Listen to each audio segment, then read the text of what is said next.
Fala galera, beleza? Meu nome é Vinícius da Cal e no vídeo de hoje a gente vai ver algumas características que podem ser prejudiciais para a nossa carreira como desenvolvedor de software ou como gerente. Ao final desse vídeo eu vou deixar 4 perguntinhas para você se questionar se você tem alguma dessas características. E ao longo desse vídeo eu vou dar algumas dicas para que a gente possa se sobressair essas características e avançar na nossa carreira.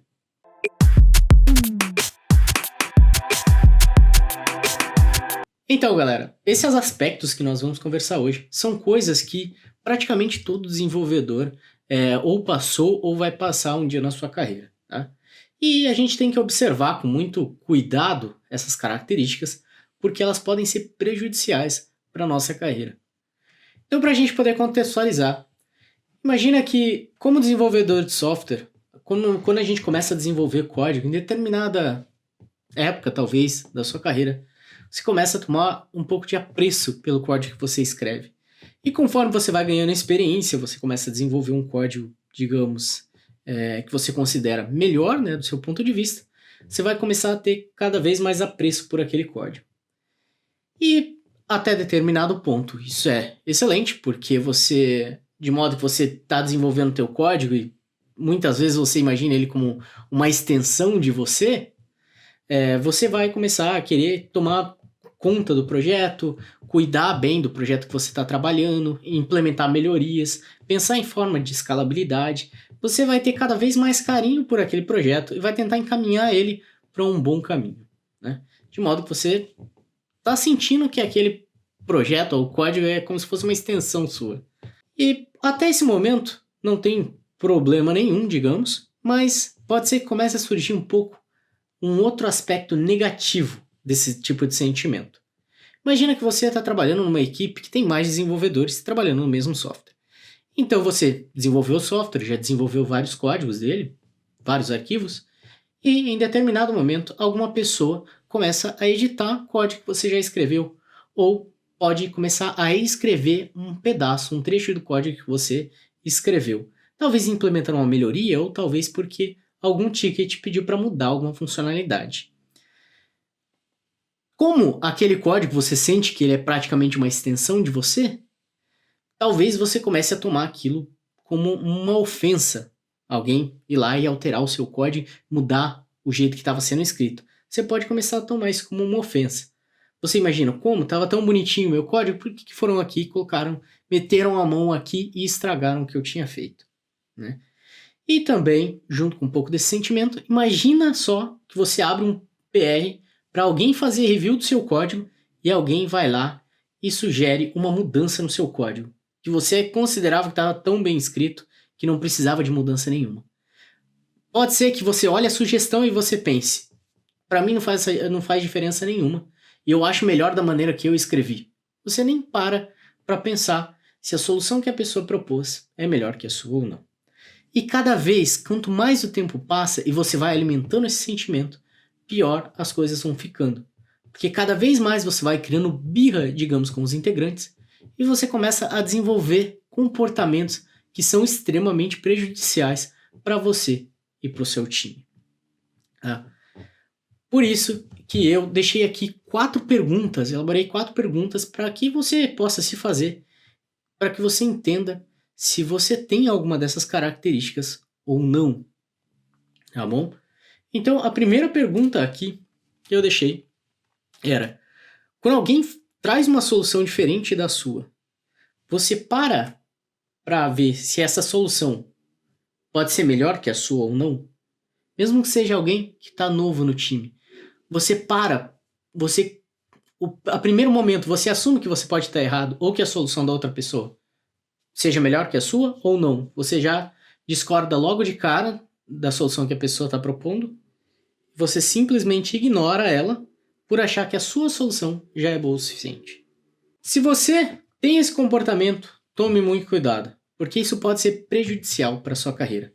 Quando uma outra pessoa trazer uma solução, parta do princípio que você pode estar errado e que aquela outra solução pode ser melhor que a sua. Pare para ouvir o que a outra pessoa tem a dizer. Porque muitas vezes pode ser que essa pessoa traga uma solução que realmente é melhor do que a sua, melhor do que o que você está desenvolvendo. E isso é crucial, Porque uma vez que se alguém trouxe uma solução que é melhor que a sua e você implementar aquilo e entender por que ela é melhor, você vai estar aprendendo algo novo e você vai estar aprendendo uma maneira melhor de fazer aquilo que você estava fazendo. Só para dar um exemplo para vocês, antes de trabalhar com desenvolvimento de software, eu trabalhei numa transportadora. E nessa transportadora, no processo de emissão de notas que a gente tinha determinado momento que a gente tinha que abrir uma planilha de Excel, jogar um valor nessa planilha para que ela devolvesse uma raiz cúbica para a gente. E isso acabava desacelerando o nosso processo, a gente perdia um pouco de produtividade na hora de emitir as notas, porque a gente tinha que ficar pulando entre o nosso sistema e a planilha de Excel. Em determinado dia, eu percebi que era muito mais simples e praticamente tornava desnecessária a utilização da planilha de Excel, que era muito mais simples a gente simplesmente entrar com um valor no nosso sistema em um dos campos, por exemplo 10, e nos outros campos a gente entrar 1 e 1. Porque como era uma multiplicação, a gente multiplica 10 vezes 1 vezes 1 e a gente obtém 10. E esse era o resultado que a gente queria obter no sistema. Então ao invés de fazer todo esse cálculo, utilizar uma planilha de Excel e ficar pulando de um sistema para outro, a gente simplesmente poderia utilizar essa nova solução. E essa nova solução tornava o processo muito mais simples. Quando eu cheguei para apresentar essa solução para o meu gerente na época, ele não parou para escutar. Ele simplesmente ignorou. Eu disse que eu tinha uma maneira mais simples e na hora ele simplesmente me ignorou. E ele continuou emitindo as notas da maneira dele, porém eu sabia que chegava no mesmo resultado e comecei a emitir da minha. E eu comecei a aumentar minha produtividade. E determinado dia que ele olhou da maneira que eu estava fazendo, e ele perguntou, opa, você não usou a planilha de Excel, por que você não utilizou? Você tinha que ter utilizado. E eu mostrei para ele que a minha solução era muito mais simples. E depois disso ele acabou adotando a minha solução, mas isso já tinha passado um determinado tempo. Se ele tivesse essa característica de, mesmo eu com pouca experiência na parte de emissão de notas, se ele tivesse dado ouvidos e prestado atenção pelo menos, se a minha solução era melhor que a dele, ele provavelmente teria ganhado algum tempo aí no trabalho. Então por isso que é muito importante a gente perceber, a gente estar aberto a essas novas soluções e a gente se questionar se a gente está errado ou não. Tá? A segunda pergunta que eu vou deixar para vocês é: você costuma pedir que as pessoas façam as coisas, você delega as coisas sem explicar o porquê que você está fazendo aquilo? Por exemplo, faça essa determinada tarefa, mas você não sabe se a pessoa entendeu o porquê que ela tem que fazer aquela determinada tarefa. Vamos pegar e usar um exemplo aqui bem simples. Digamos que você está desenvolvendo e alguém vai implementar um código, você chega na pessoa e fala, olha, não utiliza let, só utiliza const na hora de definir variáveis. Você simplesmente chega na pessoa e fala, nunca mais utiliza let, sem explicar o porquê. E usando um tom ainda que a pessoa vai ficar com medo de te perguntar o porquê que ela não pode mais utilizar let. Se você tem esse tipo de comportamento também, é melhor talvez você começar a mudar a sua abordagem. Porque ela se torna pouco efetiva e parece que você simplesmente é aquele tipo de gerente, líder ou cara que quer simplesmente mandar, exercer o poder em cima das pessoas. E imagina que se a pessoa não entendeu o porquê que é para ela usar determinada coisa, a próxima vez que ela for fazer, ela vai ter mais chances de ela cometer o mesmo erro.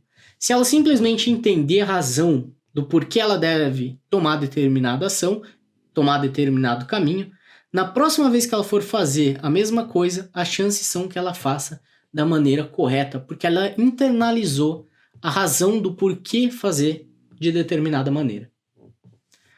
A terceira pergunta que eu vou deixar para vocês é se quando você vai dar uma opinião contrária, se você costuma ser vago. Então, digamos que você vai revisar um pull request de alguém ou pedir uma alteração. Você costuma ser vago? Por exemplo, muda de isso daqui não tá legal, eu não gostei disso. Faça da outra determinada maneira. Isso um pouco se intersecciona com a pergunta anterior, né? Então, isso de você ser vago, de você não especificar, de você simplesmente falar que não gostou daquilo e não dar uma razão, isso não soa legal. Parece que você simplesmente está, talvez, implicando com a pessoa, ou que você não gostou daquilo porque não foi a sua maneira de fazer. Talvez, na hora que você fale isso, talvez até você tenha uma razão do porquê você quer que faça de determinada maneira. Tem uma razão lógica para aquilo. Só que se você não der esse motivo, parece que não tem. Parece que simplesmente você só quer mudar porque não foi você que fez, porque não está da maneira que você queria. Então, esse mesmo exemplo é muito mais fácil você chegar na pessoa e falar, olha, é muito melhor aqui se você utilizar a abordagem X por razão 1, 2 e 3. Se você der as razões, fica muito mais simples e, novamente, a pessoa vai internalizar essas razões. E quarta e última pergunta é se você consegue lidar bem com feedbacks construtivos. Porque na nossa vida, às vezes, a gente pode receber um feedback construtivo, no sentido de a pessoa vem e diz alguma característica sua que não está bem alinhada com o time, ou talvez alguma coisa que você possa melhorar. Você consegue receber isso de uma maneira boa? Como que você lida com isso? Isso é extremamente importante, porque se você conseguir ser aberto a isso, você vai conseguir evoluir muito mais rápido na sua carreira. Porque você consegue identificar os pontos que não estão legais e você consegue atacar um por um. Tão importante quanto saber no que você é bom é também saber aonde que você pode melhorar, quais ainda são os seus pontos fracos.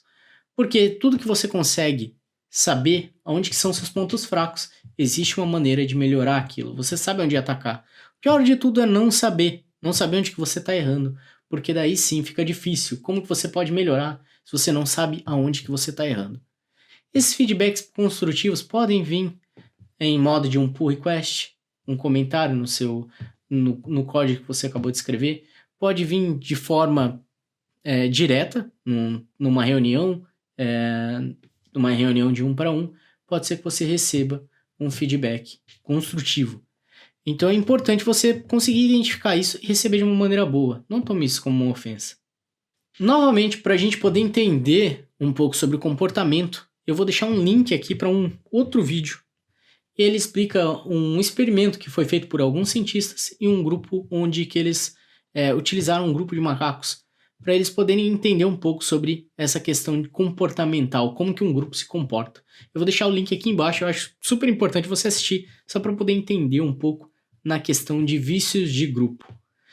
Eu agradeço que você assistiu até aqui. Se você gostou desse conteúdo, já deixa o seu like aí pra gente. Se você tiver qualquer comentário, dúvida ou sugestão, só deixar nos comentários aí pra gente. Galera, um último recadinho é que eu vou estar participando do Vida de Programador Weekend, que vai acontecer no mês que vem, no dia 17 e 18 de julho. É um evento totalmente online, então você pode participar de onde você estiver. Eu vou deixar o link aqui na descrição para você acessar e se inscrever. Tem uma ótima grade de palestrante, você pode conferir, eu vou deixar o link aí também.